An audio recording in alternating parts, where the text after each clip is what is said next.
Hey, well, congratulations. Thank you. I had too much fun watching this movie last night. Did you have way too much fun making it? It was so much fun. I mean, just from working with this like amazing, crazy cast and shooting in Puerto Rico, just that combination just made it fun in itself. And the material is, off the page. Just reading the script had me laugh the first time I read it, from the beginning. So, yes. Now, were you that familiar with The Losers as a graphic comic? Like, how did it come to your attention? Actually, I grew up reading a lot of graphic novels. I grew up in Paris. I'm a huge comic book fan. But actually, I hadn't read The Losers until 2005, 2006, this new incarnation. So it was kind of timely when the project came about. I had just read it, so I was had started to be familiar with it. And then the screenplay was a pretty straight adaptation, so I was really happy with it. Yeah, and then well, like I say, I was telling the guys that anything that has Peter Berg's name on it, like, I'm there. And the writing, I thought, was so clever, really well done. But you have the source material, and you also have people who are fans of the source material. Yeah. How much pressure is that on you as a director to, not, you want to make it your own, but you don't want to disappoint the fans? Yeah, but I'm also, a comic book and video game fanboy. And so I hate it when there are bad adaptations out there. It pisses me off just as much as the next fanboy. So, I'd be damned if I'd make a movie that was going to be a bad adaptation of a graphic novel. So the pressure on me was, I was just going to do a good job, and I was just going to communicate very closely with the authors, Jacques and Daigle, and conceptualize the movie in line with the source material. Also, the graphic itself is very cinematic. So the translation to a movie is not that. It's not that pronounced. It's an easy vector to follow, perhaps like some other source material aren't.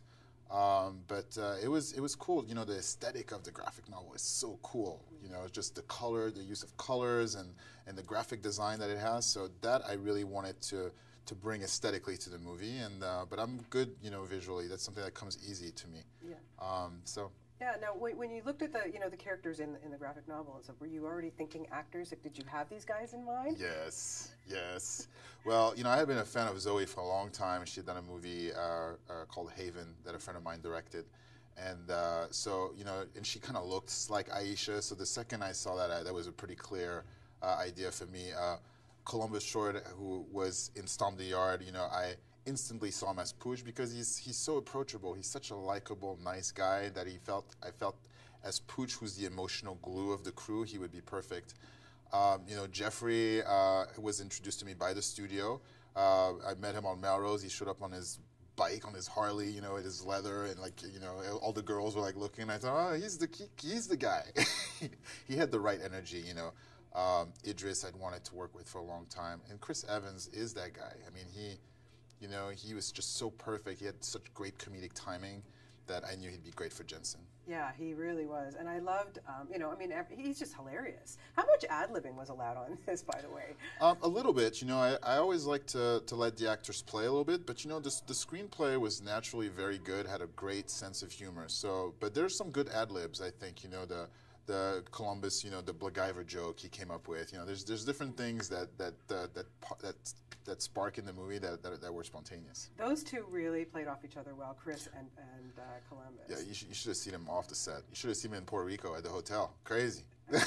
I can just imagine. I was going to ask about the camaraderie because to me it really did seem that this was a tight group, that they really had a good time and liked each other.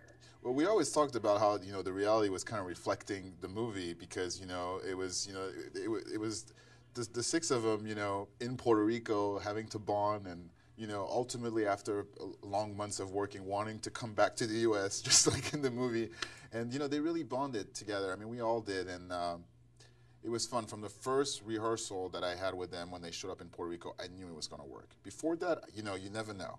But once I all had them in a room together and I saw how great the chemistry was between all these kids, it was amazing.